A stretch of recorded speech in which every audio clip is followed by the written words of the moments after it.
दिल्या, जेव्हा पण मी फेल झाली आहे तेव्हा मी कुठल्या चुका केल्यात आणि ज्या वेळेला मी पास झाली आहे त्यावेळेला शेवटच्या 10 दिवसांमध्ये मी नेमकी कुठली काळजी घेतली याच्याबद्दल मी बोलणार आहे. कारण आपल्या न कळत आपण एक्झाम ज्यावेळेला खूप जवळ येते, तोंडावरती येते ना, त्यावेळेला काही चुका करत असतो ज्या आपल्याला ॲक्च्युली त्यावेळेला चुका वाटत नाहीत, तो आपल्या अभ्यासाचा भाग वाटतात, पण त्या आपल्या चुका असतात ज्याच्यामुळे आपला रिझल्ट येत नाही. त्याच्याबद्दल आपण बोलणार आहोत. ठीक आहे. सो सगळ्यात पहिली गोष्ट म्हणजे आपल्याला ना ज्यावेळेला एक्झाम जवळ येते, मी हे कालच्या व्हिडिओमध्ये पण बोलले की खूप सगळ्या गोष्टी ज्या आहेत आजूबाजूला त्या इम्पॉर्टंट वाटायला लागतात. आपल्याला बऱ्याचशा नवीन गोष्टी समोर दिसायला लागतात आणि या नवीन गोष्टी शिकण्याचा मोह आपण आवरू शकत नाही. म्हणजे मी सुद्धा हा एक्सपिरियन्स खूप वेळा घेतला की ज्यावेळेला एक्झाम खूप जवळ येते, प्रीची असेल, मेन्सची असेल, त्यावेळेला असं होतं ना की लास्ट मोमेंटला जेवढे पण वन डे रिव्हिजन बॅचेस येतात, जेवढे पण रिव्हिजनचे सेशन येतात किंवा यूट्यूबवरती कुठलाही व्हिडिओ ज्यावेळेला तुम्हाला तुमच्या फीडवरती दिसतो, जिथे लिहिलेलं असतं मोस्ट इम्पॉर्टंट क्वेश्चन्स, जिथे लिहिलेलं असतं 100 मार्क्स गॅरंटीड, जिथे लिहिलेलं असतं लास्ट मिनिट टॉपिक, हे सगळे टॉपिक जे आहेत ते आपल्याला खूप इम्पॉर्टंट वाटायला लागतात आणि मग आपण जी रिव्हिजन आपण ॲक्च्युली करायला पाहिजे ती बाजूला ठेवतो आणि नवीन गोष्टी करायला लागतो. पण यावेळेला आपला ब्रेन जो आहे, ज्यावेळेला नवीन गोष्टी दिसतात आणि त्याच्या पाठीमागे धावायला लागतो, आधी जे आपण केलेलं असतं ते कुठेतरी विसरायला होतं आणि मग ऐन वेळेला एक्झाममध्ये गेल्यानंतर आपल्याला 2 ऑप्शन्समध्ये कन्फ्युजन होतं. कारण आपली जेवढी रिव्हिजन आवश्यक असते, एखाद्या टॉपिकला आपण जेवढं परफेक्ट करणं गरजेचं असतं तेवढा तो परफेक्ट झालेला नसतो. त्यामुळे या शेवटच्या 10 दिवसांमध्ये नवीन गोष्टी शिकण्याचा मोह कटाक्षाने टाळा. जरी त्या कितीही इम्पॉर्टंट वाटल्या तरीसुद्धा कुठलीही अपडेट आली की प्रत्येक अपडेट मला माहितीच असली पाहिजे जरुरी नाही आहे. जे आवश्यक आहे तेवढं माहिती करून घ्या. बट जस्ट एखाद्या व्हिडिओच्या टायटलवरती लिहिलेलं आहे की हे जर नाही केलं तर तुमचे मार्क्स नाही येणार, हे जर नाही केलं तर तुम्ही फेल व्हाल, जर पास व्हायचं असेल तर एवढंच करा, काहीही लिहिलेलं असेल तरी तुम्हाला माहिती पाहिजे की मला कुठले टॉपिक रिवाईज करायचे आहेत, मला एक्झॅक्टली काय अभ्यास करायचा आहे ते. त्याच्यानंतर पुढची गोष्ट येते, दॅट इज रिव्हिजन. आता खूप मुलांचा हा प्रॉब्लेम आहे की रिव्हिजन म्हणजे रीरीडिंग करतात. माहिती आहे, म्हणजे एक साधी गोष्ट समजा, जर तुम्ही एखाद्या भांड्यामध्ये तुम्हाला पाणी साचवायचं आहे, तुम्ही ते भांडं म्हणून एखादी चाळणी घेतलेली असेल आणि त्याच्यामध्ये जर तुम्ही पाणी साठवण्याचा प्रयत्न करत असाल, तुम्हाला असं वाटेल की तुम्ही इनपुट देताय, तुम्ही खूप सगळं पाणी ओतताय, पण त्याच्यामध्ये ते पाणी साठवलं जाणार नाही. बऱ्याचदा रीरीडिंग हे सेम तसंच होतं. ज्याला तुम्ही रिव्हिजन असं समजत असतात ती तुमची रिव्हिजन नसते, जस्ट तुम्ही रीरीडिंग करत असतात. आणि याच्यामुळे होतं काय की तुमचा फक्त वेळ जातो, तुम्हाला जस्ट हा फील येतो की मी अभ्यास केला आहे, मी एवढा वेळ दिला रिव्हिजनसाठी, पण ज्या वेळेला ॲक्च्युली क्वेश्चन्स येतात त्यावेळेला तुम्हाला काहीही आठवत नाही. याच्यासाठी सगळ्यात बेस्ट ऑप्शन आहे दॅट इज ॲक्टिव्ह रिकॉल. मी याच्याबद्दल आधी पण बोललेले आहे या टेक्निकबद्दल आणि एक छोटासा एक्झाम्पल देऊन मी सांगते तुम्हाला की तुम्ही कुठलाही टॉपिक ॲक्टिव्ह रिकॉलनी कसं करू शकता. जसं समजा तुम्ही DPSP हा टॉपिक अभ्यासताय, ठीक आहे, आपली जी राज्य धोरणाची मार्गदर्शक तत्त्व आहेत हा तुम्हाला रिवाईज करायचा आहे. काय कराल, सरळ सरळ तुम्ही जेवढा पण अभ्यास केला त्याच्यावरून तुम्हाला DPSPबद्दलची बेसिक माहिती आहे. जसं की तुम्ही विचार कराल की कुठल्या भागामध्ये DPSP दिलेले आहेत, राज्यघटनेच्या कुठल्या भागामध्ये आहेत, याच्याशी रिलेटेड असणारी महत्त्वाची कलमे कोणती आहेत. ठीक आहे, जस्ट क्लोज युअर आईज आणि आठवण्याचा प्रयत्न करायचा. बेसिक माहिती काय आहे, कुठल्या भागामध्ये आहेत, न्यायप्रविष्ट आहेत नाहीत, त्यांचं स्वरूप कसं आहे, कुठल्या प्रकारची लोकशाही प्रस्थापित करतात, या बेसिक गोष्टी आपण आठवतो. आपण कुठल्या देशाकडून ते घेतलेली आहेत हे तुम्ही आठवाल. त्याच्याशी रिलेटेड असणारी महत्त्वाची कलमं कुठली आहेत. आता आपल्याला माहिती की 36 ते 51 समजायची कलमं आहेत. काय कराल, 36 ते 51 सगळी कलमं जी आहेत लाईनने आठवण्याचा प्रयत्न करा. तुम्ही 36, 37, 38 पर्यंत गेलात, समजा तुम्हाला 39वा कलम नाहीच आठवलं, ठीक आहे, पॅनिक व्हायचं का, अजिबात नाही. हे बाजूला ठेवून द्या, ठीक आहे, की हे मी नंतर करेन. 40, 41, 42, 43 असं करायचं. समजा परत तुम्ही 46व्या कलमाला अडकलात, ठीक आहे, हे बाजूला ठेवून द्या की हे मला नाही आठवत आहे.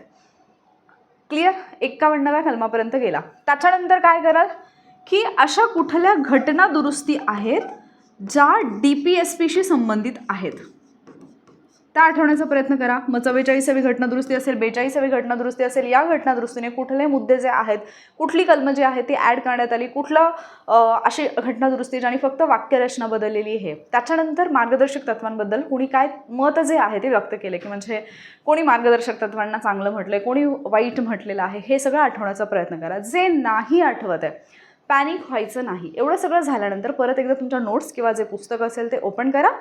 परत एकदा जे पॉईंट्स तुम्हाला आठवलेले नाही आहेत, जे तुम्ही बाजूला लिहून ठेवलेले आहेत, ते रीड करा पुस्तकातून. आता वाचल्यानंतर परत एकदा पुस्तक क्लोज करा आणि परत एकदा जे विसरलेले पॉईंट होते ते आठवण्याचा प्रयत्न करा. या मेथडनी जर तुम्ही गेलात तर हे टॉपिक तुमचे इतके परफेक्ट होतील की याच्यावरती आयोगाने कितीही शब्द बदलून, कितीही फिरवून, कसाही प्रश्न विचारला तरी तुम्ही त्याच्या बरोबर उत्तरापर्यंत पोहोचू शकाल. ठीक आहे. ॲक्टिव्ह रिकॉलनी असा अभ्यास करायचा असतो. आणि सगळ्यात महत्त्वाचं म्हणजे आता पहा की मी तुम्हाला 2 ते 3 मिनिटांमध्ये या सगळ्या गोष्टी सांगितल्या. ह्या आठवण्यासाठी किंवा हा टॉपिक रिवाईज करण्यासाठी 4 ते 5 मिनिट तुम्हाला इनफ आहेत. तुम्ही 4 ते 5 मिनिटांमध्ये ॲक्टिव्ह रिकॉल मेथडनी हा अख्खा टॉपिक रिवाईज करू शकता. पण जर तिथे तुम्ही रीडिंगसाठी गेलात तर तो पूर्ण टॉपिक वाचण्यासाठी 15 ते 20 मिनिट तुम्हाला लागतील. कारण आपण जेव्हा पुस्तकातून परत एकदा गोष्टी वाचत असतो त्याच्यामध्ये खूप सगळा डाटा असा असतो जो अननेसेसरी आहे. तो ॲक्च्युली आपल्या म्हणजे फर्स्ट रीडिंगच्या वेळेला अंडरस्टँडिंगसाठी इम्पॉर्टंट असतो, पण एक्झामच्या जस्ट आधी ज्या वेळेला 8-9 दिवस उरलेले आहेत एक्झामला त्यावेळेला तो इम्पॉर्टंट नसतो. त्यामुळे या गोष्टीची काळजी थोडीशी घ्या तुम्ही. ठीक आहे. मग आता जेव्हा तुम्ही ही माहिती आठवण्याचा प्रयत्न करताय त्यावेळेला तुमच्या मेंदूमधली जी तुमची मेमरी आहे किंवा मेमरी पाथवेज आहेत ते मजबूत होतात आणि याच्यामुळे कुठलाही डाटा जो तुम्ही अभ्यासलेला आहे तो तुमच्या लॉंग टर्म मेमरीमध्ये सेव्ह होण्यासाठी हेल्प होते आणि एक्झाममध्ये ते तुम्हाला बरोबर आठवतं. त्याच्यानंतर तिसरी गोष्ट येते, दॅट इज मॉक टेस्ट. आपण एवढ्या जास्त सोडवतो कारण मॉक टेस्ट इम्पॉर्टंट असतात, वी नो दॅट, बट त्याचं ॲनालिसिस जे आहे ते करायला आपण कमी पडतो. जस्ट एक्झाम्पल घ्या. समजा 2 स्टुडंट आहेत, एक आहे ए आणि एक आहे बी. एने काय केले, एकूण 10 मॉक टेस्ट सोडवलेले आहेत. ठीक आहे. बीनी फक्त 5च मॉक टेस्ट सोडवलेले आहेत. कोणाचा रिझल्ट येईल? प्रथमदर्शनी तुम्ही म्हणाल की एचा रिझल्ट 100% येईल कारण बीनी तर 5च सोडवलेले आहेत. पण जर मी आता तुम्हाला असं म्हटलं की एने 10 टेस्ट सोडवल्यात पण ॲनालिसिस नाही केलेलं, बीने 5च सोडवल्यात पण त्याचं इन डिटेल्ड असं ॲनालिसिस त्याने केलेलं आहे. आता मला सांगा रिझल्ट कोणाचा येईल? ऑब्वियसली बीचा रिझल्ट येईल. का? कारण फक्त मॉक टेस्ट सोडवणं इम्पॉर्टंट नाही आहे, त्याचं ॲनालिसिस करणं हे जास्त गरजेचं आहे. जेव्हा मी एखादी मॉक टेस्ट देत असेन त्यावेळेला त्या मॉक टेस्टमध्ये माझ्या कुठल्या मिस्टेक्स होत आहेत, कुठले प्रश्न आहेत जे मला फसवत आहेत, कुठल्या प्रश्नाची रचना अशी आहे की जिथे मला कन्फ्युजन होतं, असा कुठला एरिया आहे, असा कुठला टॉपिक आहे, असे कुठले पॉईंट्स आहेत एखाद्या सब्जेक्टमधले जिथे मी 2 ऑप्शन्सच्या बाबतीत कन्फ्यूज होते. ते सगळे पॉईंट्स, त्या सगळ्या चुका मला समजतात जेव्हा मी मॉक टेस्ट सॉल्व करून त्याचं ॲनालिसिस करेन. आणि मग मी खूप मुलांच्या बाबतीत हे पाहिले, ज्यावेळेला पण मी टेस्ट किंवा PYQ ॲनालिसिस करायला सांगते, मुलांचं हे असतं की मॅम जर मी आत्ता टेस्टचा ॲनालिसिस करत बसलो किंवा बसले किंवा जर मी PYQचं ॲनालिसिस करत बसत असेल तर मी अभ्यास कधी करणार, मी रिव्हिजन कधी करणार. पण आपला अभ्यास म्हणजे काय हेच आपल्याला क्लिअर नाही. आपल्याला असं वाटतं की मी फक्त रीड करेन, लायब्ररीमध्ये तासनतास पुस्तकासमोर बसून राहीन, मान खाली घालेन, दॅट इज माय अभ्यास. But that is not your अभ्यास. तो तुमचा अभ्यास नाही आहे, तो तुमचा स्टडी नाही आहे. जर तुम्हाला रिझल्ट हवा असेल, तुम्हाला आयोग कधीही कुठल्याही एक्झाममध्ये विचारत नाही तो 100% सिलेबस अभ्यासून आला आहे का, आयोग तुम्हाला जेवढे प्रश्न विचारत आहे त्याची उत्तरं तुम्हाला येत आहेत का, आणि त्याच्याही पुढे जाऊन ज्यावेळेला तुम्ही एक्झाम हॉलमध्ये बसलेले आहात त्यावेळेला तुम्हाला तुमच्या समोर येणारा जो प्रश्न आहे त्या प्रश्नाला टॅकल करता येते का हे इम्पॉर्टंट आहे. आणि या प्रश्नाला टॅकल करण्यासाठी किंवा जर तुमच्या आधी ऑलरेडी एवढे सगळे प्रश्न चुकत असतील तर त्या मिस्टेक्समधून चुकण्यासाठी तुम्हाला ॲनालिसिस गरजेचं असतं. कारण तुमची प्रोग्रेस जी आहे ती टेस्टच्या मार्क्समधून होत नाही आहे. तुम्ही जेवढ्या पण मिस्टेक्स करताय त्या टेस्ट सिरीजमध्ये त्याच्यातून तुमची प्रोग्रेस जी आहे ती झालेली आपल्याला पाहायला मिळणार आहे.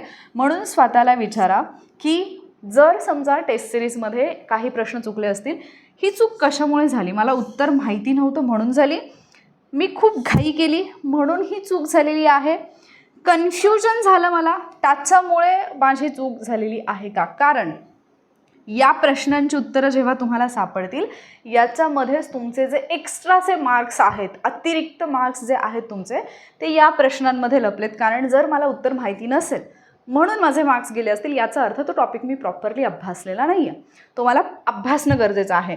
जर घाईमुळे होत असेल तर याचा अर्थ असा होतो की मला खूप काळजीपूर्वक प्रश्न अभ्यासणं गरजेचं आहे, कारण माझा अभ्यास आहे. पण केवळ प्रश्न शांतपणे न वाचल्यामुळे, ओव्हर कॉन्फिडन्समध्ये गेल्यामुळे, घाईघाईमध्ये उत्तर दिल्यामुळे माझं या प्रश्नाचं उत्तर चुकलं. आणि जर कन्फ्युजनमुळे चूक झालेली असेल याचा अर्थ असा होतो की मी तो टॉपिक प्रॉपरली रिवाईज केलेला नाही आहे. आणि रिवाईज न केल्यामुळे मला 2-2 ऑप्शन बरोबर वाटायला लागले. 2 ऑप्शनमध्ये माझं कन्फ्युजन झालं आणि मी जे उत्तर दिलं ते उत्तर नव्हतं, पण जे दुसरं मला वाटत होतं ते मात्र बरोबर उत्तर होतं. तर ह्या गोष्टींची थोडी काळजी घ्यायची आहे. त्याच्यानंतर पुढची चूक जी आपण 10 दिवसांमध्ये नाही करायला पाहिजे शेवटच्या, दॅट इज झोप घ्यायची नाही. असं आहे का? झोप घ्यायला पाहिजे. झोप ही लक्झरी नाही आहे, ते तुमच्यासाठी एक वेपणसारखं काम करणार आहे. कारण ज्या वेळेला तुम्ही कुठलाही टॉपिक अभ्यासताय, कुठली नवीन गोष्ट शिकताय आणि तुम्ही ज्या वेळेला झोपताय, तर या झोपेमध्ये तुमचा मेंदू जो आहे, दिवसभर तुम्ही जे काही शिकलेले आहात ती माहिती लॉंग टर्म मेमरीमध्ये स्टोअर करत असतो, ज्याला न्यूरोसायन्समध्ये मेमरी कन्सॉलिडेशन असं म्हणतात. आणि जर तुम्ही जेवढा पण अभ्यास केला आहे तो तुमच्या शॉर्ट टर्म मेमरीमध्ये न राहता लॉंग टर्म मेमरीमध्ये जाणं गरजेचं वाटत असेल, ऑब्व्हियसली ते गरजेचंच आहे. कारण मी आज जे वाचेन, उद्या पेपर असेल तर मला ते आठवेल. पण जी गोष्ट मी मागच्या 7 दिवसांपूर्वी, 8 दिवसांपूर्वी, मागच्या महिन्यामध्ये अभ्यासलेली आहे, जी की मला एक्झामच्या आधी म्हणजे सगळंच काही रिवाईज करणं पॉसिबल नाही आहे, ती माहिती जर मला एक्झामच्या दिवशी आठवणं गरजेचं असेल तर ती माझ्या लॉंग टर्म मेमरीमध्ये गेली पाहिजे. आणि त्याच्यासाठी माझी झोप पुरेशी असणं हे गरजेचं आहे. बरीच मुलं एक्झाम जवळ आली, झोप सॅक्रिफाईस करतात, फक्त 1-2 तास झोपायचं, कंटिन्युअसली जागायचं आणि मग एक्झामच्या वेळेला त्याचे परिणाम जे आहेत ते शरीरावरती दिसायला लागतात, हेल्थ बिघडते आणि मग एक्झाम हॉलमध्ये गेल्यानंतर काहीही आठवत नाही. कारण जेव्हा आपण अस्वस्थ असतो, आपली बॉडी जेव्हा रिलॅक्स नसते, त्यावेळेला तुम्ही कितीही तुमच्या मेंदूला ताण दिला तरी जी गोष्ट तुम्हाला योग्य वेळी आठवायला पाहिजे ती आठवत नाही. त्याच्यामुळे झोपेला लक्झरी समजू नका, ते एक वेपण आहे ज्याचा तुम्हाला वापर करता आला पाहिजे. And then next thing is social media comparison. Oh my God, हे तर इतकं आहे ना, हे डिटॉक्स करायचं आहे का? कारण म्हणजे मी पण स्वतःच्या बाबतीत ही गोष्ट एक्सपिरियन्स केली आहे. समजा मी अभ्यास केला आहे चांगला, माझी एक्झाम 2-3 दिवसांवरती आलेली आहे. तुम्ही या गोष्टीशी रिलेट करता की नाही मला कमेंट करून न विसरता सांगा. होतं असं की समजा मी एखादं स्ट्रॅटेजीवालं किंवा लास्ट मुमेंट जे एक्झामला जातावालं जे एक व्हिडिओ येतो कोणाचे, समजा आपण तो व्हिडिओ पाहतोय, ठीक आहे. म्हणजे मी पण असे व्हिडिओज अपलोड करते, बाकी टीचर्स पण अपलोड करतात. आणि जेव्हा आपण ते लेक्चर पाहत असतो किंवा एक्झामच्या जस्ट आधीचे काही इम्पॉर्टंट टॉपिक रिवाईज करण्यासाठी एखादं रिव्हिजनचं लेक्चर असतं, मोस्ट इम्पॉर्टंट क्वेश्चनवालं लेक्चर असतं, जेव्हा आपण हे लेक्चर्स पाहत असतो त्यावेळेला खूप सगळ्या कमेंट येत असतात. आणि त्या कमेंटमध्ये त्या टीचर्सचे जे स्टुडंट असतात, म्हणजे फॉर एक्झाम्पल वॉरियर ऑफिसरचं लेक्चर तुम्ही पाहत असाल तर काही वॉरियर्स असतील जे मेसेज करतील की मॅम पूर्ण रिव्हिजन झाली आहे, तुम्ही एवढं छान करून घेतलं, मी प्रीचं पण केलं आहे, मेन्सचं पण केलं आहे, सगळं ॲनालिसिस झालेलं आहे, फायनल रिव्हिजन पण झाली आहे, इम्पॉर्टंट टॉपिक पण झाले आहेत, मॅथ्स रिजनिंग पण झालं आहे आणि मी फुल कॉन्फिडंट आहे. तुम्ही आहात ना, तुम्ही शिकवलं ना, तर मला अजिबात टेन्शन नाही. अशा कमेंट्स आपल्याला पाहायला मिळतात. आणि जेव्हा आपण अशा कमेंट्स पाहतो, आपण ज्या कन्फ्युजनमध्ये असतो ना की यार माझं झालेलं नाही आहे, माझी रिव्हिजन बाकी आहे, माझं काहीतरी पेंडिंग आहे, हे आपलं कन्फ्युजन भीतीमध्ये बदलतं. कारण आपल्याला असं वाटतं की बाकी सगळ्यांचं सगळं झालं आणि माझं काहीच नाही झालं. या कालावधीमध्ये टेलिग्रामवरती किंवा कुठल्याही सोशल मीडियावरती येणारे मेसेजेस की मी एवढा सगळा अभ्यास केला, आता माझं काहीच पेंडिंग नाही आहे, हे मेसेजेस तुम्हाला त्या कंपॅरिझनमध्ये टाकतात. तुमचा मेंदू जो आहे हा तुम्हाला सोशल कंपॅरिझन ट्रॅपमध्ये अडकवतो. तुमचा मेंदू या कालावधीमध्ये अभ्यास करण्यासाठी सपोर्ट करत नाही, तो फक्त तुलना करत बसतो आणि तो तुम्हाला सांगतो की तू इतरांपेक्षा कसं मागे आहेस. आणि ज्यावेळेला आपल्याला असं वाटायला लागतं की मी इतरांपेक्षा मागे, आपला कॉन्फिडन्स ॲटोमॅटिकली कमी होतो. आपल्याला असं वाटतं की मी XYZ हे लेक्चर यापूर्वी का नाही पाहिलं, मी XYZ या टीचरची 1 डे रिव्हिजन बॅच आधी का नाही केली, मग हे माझं पेंडिंगला राहिलं आहे, मी एवढे सगळे क्वेश्चन पेपर्स आधी का नाही सोडवले. आणि मग तुम्ही आत्तापर्यंतची भेडत घेतलेली आहे, तुम्ही आत्तापर्यंत जो अभ्यास केलेला आहे त्याला तुम्ही सरळ सरळ इग्नोर करता आणि तुम्ही स्वतःला इतकंच सांगता की मी इतरांपेक्षा मागे कसा आहे.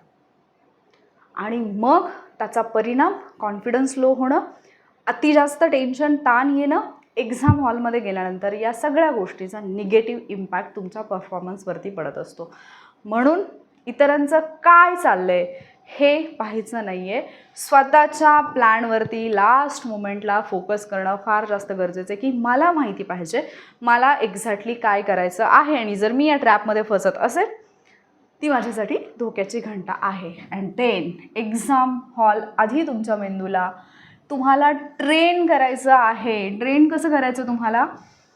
कुठलाही ॲथलीट, मायकल फिलिप्सचं उदाहरण मी सांगेन. त्यांना म्हणजे सक्सेसचं ज्यावेळेला त्यांना हे विचारलं जातं ना की सिक्रेट काय आहे, ऑलमोस्ट सगळे ॲथलीट असतील जे सक्सेसफुल लोक आहेत ते सांगतात की मला ॲक्च्युली ज्या कॉम्पिटिशनमध्ये उतरायचं आहे, मला ॲक्च्युली जी स्पर्धा फेस करायची आहे, मी आधी ती सगळी सिच्युएशन व्हिज्युअलाइज करतो. आणि त्यामुळे ऑन दी स्पॉट म्हणजे ज्यावेळेला मी परफॉर्म करत असेल त्यावेळेला जे मला पॅनिक मोडमध्ये जाणं आपण ज्याला म्हणतो किंवा तिथे गेल्यानंतर जी भीती वाटणं असतं ते मी ऑलरेडी एक्सपिरियन्स केलेलं असल्यामुळे माझ्या मेंदूला त्या गोष्टीची सवय असते आणि त्यामुळे तिथे गेल्यानंतर मी त्या पॅनिक मोडमध्ये जात नाही. म्हणजे उदाहरणार्थ तुम्हाला फर्स्ट टाईम कुठेतरी शरीराला चटका बसला आहे, पोळलं आहे. आता ज्यावेळेला फर्स्ट टाईम आपल्याला कुठेतरी चटका बसलेला असतो किंवा पोळलेलं असतं, ती वेदना आपल्यासाठी फार भयानक असते कारण आपण ते फर्स्ट टाईम एक्सपिरियन्स करतो आहे. बट सेकंड टाईम ज्यावेळेला सेम गोष्ट घडेल तुम्हाला ऑलरेडी त्याचा एक्सपिरियन्स आलेला आहे, सो तुम्हाला त्याची तीव्रता तितकी जास्त वाटत नाही जेवढी ती फर्स्ट टाईम वाटलेली असते. सेम एक्झामची जी भीती आपल्याला वाटते, जर तुम्ही एका शांत ठिकाणी बसून डोळे बंद करून हे व्हिज्युअलाइज करू शकत असाल की तुम्ही एक्झामला गेले आहे, एक्झाम हॉलमध्ये बसलाय, पेपर आला आहे, तुम्ही पेपर देताय, त्यावेळेला तुमचे हृदयाचे ठोके वाढलेले आहेत, तरीही तुम्ही क्वेश्चन काळजीपूर्वक वाचण्याचा प्रयत्न करताय. जे काही सर्कमस्टान्सेस आहेत, जे काही अचानकपणे येणारे असे प्रॉब्लेम्स असतील की पर्यवेक्षक काहीतरी म्हणतात, कोणाचा तरी वाद झाला आहे, कोणाचा तरी पेपर चुकला आहे, काहीही, या सगळ्या गोष्टी जेव्हा तुम्ही व्हिज्युअलाइज केलेल्या असतात तुमच्या ब्रेनला हा सिग्नल पोहोचलेला असतो की ही सिच्युएशन मी ऑलरेडी फेस केलेली आहे. सो जेव्हा ती सिच्युएशन ॲक्च्युली तुमच्या लाईफमध्ये येईल त्यावेळेला तुम्ही पॅनिक मोडमध्ये जात नाही कारण तुम्ही ऑलरेडी तुमच्या ब्रेनला या गोष्टीसाठी ट्रेन केलेलं असतं. टॉप ॲथलीट जी टेक्निक वापरतात दॅट इज व्हिज्युअलायझेशन, ही टेक्निक ॲटलिस्ट एक्झामच्या आधी एकदा दोनदा ट्राय करा. आणि याच्यामध्ये व्हिज्युअलाइज करताना शक्यतो पॉझिटिव्ह गोष्टी व्हिज्युअलाइज करा कारण बऱ्याचदा आपण जे व्हिज्युअलाइज करतो ती आपली रियालिटी पण बनत असते. त्यामुळे ह्या गोष्टीची काळजी तुम्ही घेणं फार जास्त गरजेचं आहे. ठीक आहे. आणि मग येतो तुमचा ग्रँड फिनाले. आता एक गोष्ट लक्षात घ्या की जर तुम्हाला 10 दिवस शिल्लक आहेत, तुम्हाला जर आठवत असेल फक्त 10 दिवस शिल्लक आहेत, लक्षात ठेवा 10 डेज, फक्त 10 डेज नाही आहेत, 240 तास तुमच्याकडे आहेत. याचाच अर्थ अजून एक खूप मोठी संधी तुमच्याकडे आहे. म्हणून नवीन टॉपिकच्या मागे अजिबात धावू नका. रिव्हिजन मॅक्झिमम करा, मॉक ॲनालिसिस करा, ज्या पण टेस्ट तुम्ही सॉल्व केलेल्या आहेत त्याचा ॲनालिसिस करा, जे पण PYQ आहे त्याचा ॲनालिसिस करा, झोप पूर्ण घ्या, तुलना पूर्णपणे थांबवा, तुलना करणं बंद करा. अँड देन स्वतःला दररोज एकच गोष्ट सांगायची आहे एक्झामपर्यंत, ती म्हणजे जे विद्यार्थी शेवटच्या दिवसात घाबरतात ते गर्दीमध्ये हरवतात, जे विद्यार्थी शेवटच्या दिवसात स्वतःवरती विश्वास ठेवतात ते तुम्हाला यादीमध्ये दिसतात. मला स्वतःवरती विश्वास ठेवायचा आहे कारण मला यादीमध्ये दिसायचं आहे. कोण माझ्यावरती डाऊट घेतं आहे, कोणाला वाटतं की मी पास होणार आहे, नाही होणार आहे, कोणाला वाटतं की मी आणखी काही वर्ष असंच घालवेन, कोणाला वाटतं की माझ्या म्हणजे मी लाईफमध्ये काहीच नाही कमवू शकणार आहे. हे सगळं वाटणं आहे ना, ते हवे तसं कुठेतरी हरवून जाईल ज्या दिवशी तुमचं सिलेक्शन होईल. सिलेक्शनसाठी लढताय तर लढाई तसंच की सिलेक्शन झालं पाहिजे. बाकीच्या सगळ्या गोष्टी तुमच्यासाठी गौण असल्या पाहिजेत. आणि एक गोष्ट जाता जाता तुम्हाला सांगते की जे लोक तुम्हाला खरोखर मागे खेचण्याचा प्रयत्न करतात, जे लोक खरोखर तुम्हाला काहीतरी टॉन्ट मारत आहेत, जे लोक तुम्हाला हिणवत आहेत ना, त्यांचे ॲक्च्युली आभार माना. कारण ते तुम्हाला इतकं फ्रीमध्ये मोटिवेशन देत आहेत की जे तुम्ही कुठल्या तरी मोठ्या कोर्सला ॲडमिशन घेऊन कोणाला तरी पैसे देऊन पण तुम्हाला ते मिळणार नाही. इतकं फ्रीवालं मोटिवेशन तुम्हाला मिळते त्या लोकांकडून. त्याच्यामुळे त्याच्यावरती रिॲक्ट होण्यात जी एनर्जी वाया घालवणार आहात ती एनर्जी इकडे तुमच्या स्वप्नाच्या पाठीमागे धावण्यात तुम्ही खर्च करा. आणि लक्षात ठेवा, कुठल्याही माणसाच्या आयुष्यात बदला घ्यायचा असेल तर त्याचा सगळ्यात चांगला मार्ग असतो तो म्हणजे स्वतःवरती काम करणं, काहीतरी असं अचीव करून दाखवणं की समोरच्याला वाटलं पाहिजे यार यांनी कसं काय केलं हे, आणि त्यावेळचा जो आनंद असतो ना, दॅट हिट्स डिफरंट. तो मी एक्सपिरियन्स करते आहे म्हणून तुम्हाला सांगते आहे. सो लाईफमध्ये जर काही अचीव करायचं असेल, हे जे सगळे निगेटिव्हवाले लोक आहेत, ज्या गोष्टी तुम्हाला मागे खेचत आहेत ना, त्यांना फक्त एक लूक द्या स्वतःच्या समोर. त्यांच्यासमोर जाऊन आत्ता तर देऊ नका, आवश्यकता नाही आहे. Just third person point of व्ह्यूने पहा, एक लूक द्या, भेटेन म्हणायचं थोड्या दिवसात, आणि आपलं काम करा खाली मान घालून. कारण त्याच्यानंतर जो तुमचा दिवस येणार आहे तो असा जबरदस्त असणार आहे की तुम्ही इमॅजिनही नसेल केला. ठीक आहे. आणि लक्षात ठेवा, या सगळ्या गोष्टीमध्ये, या पूर्ण प्रवासामध्ये तुमच्यासोबत वॉरियर ऑफिसर आहे. यूट्यूब, टेलिग्राम, प्ले स्टोअरवरती आपलं ॲपही आहे. या तिन्ही ठिकाणी तुम्ही फॉलो करू शकता. कारण या तिन्ही ठिकाणी MPSCशी रिलेटेड, फक्त MPSC रिलेटेड नाही तर लाईफमध्ये, इव्हन तुम्ही सक्सेसफुल जरी नाही झालात एखाद्या एक्झाममध्ये, तरीसुद्धा लाईफमध्ये तुम्हाला सक्सेसफुल होण्यासाठी, आणि त्यासोबतच आपली mental health, emotional health, physical health, या सगळ्या गोष्टींच्या बाबतीमध्ये एक माणूस म्हणून जे आयुष्य आपल्याला मिळाले ते आनंदी, सुखी, समाधानी जगण्यासाठीच्या सगळ्या गोष्टी तुम्हाला या प्लॅटफॉर्मवरती मिळतात. सो जर तुम्हाला आजचं हे लेक्चर युजफुल वाटलं असेल तर व्हिडिओला लाईक आणि शेअर करायला विसरू नका. शेवटच्या 10 दिवसामध्ये कुठला असा प्रॉब्लेम आहे तुम्ही सगळ्यात जास्त फेस करताय, लो कॉन्फिडन्स आहे की रिव्हिजन कमी पडते आहे, भीती वाटते आहे की खूप सगळं अभ्यासायचं राहिलं असं वाटतं की टाईम खूप कमी आहे असं वाटतं, जो प्रॉब्लेम तुम्ही फेस करताय तो कमेंट करून सांगायला विसरू नका. असेच व्हिडिओज मी तुमच्यासाठी, तुम्हाला हेल्प करण्यासाठी वॉरियर ऑफिसर या आपल्या यूट्यूब चॅनलवरती घेऊन येत असते. जर तुम्हाला हे हेल्पफुल वाटत असतील आणि तुम्ही चॅनलला सबस्क्राईब केलेलं नसेल तर चॅनलला सबस्क्राईब नक्की करा. लवकरच भेटूयात आपण पुढच्या लेक्चरमध्ये. तोपर्यंत स्वतःची काळजी घ्या, स्वतःच्या ध्येयावरती फोकस राहा, आणि हां, एक दिवस स्वतःच्या फॅमिलीचं आयुष्य बदलून दाखवा. थँक्यू.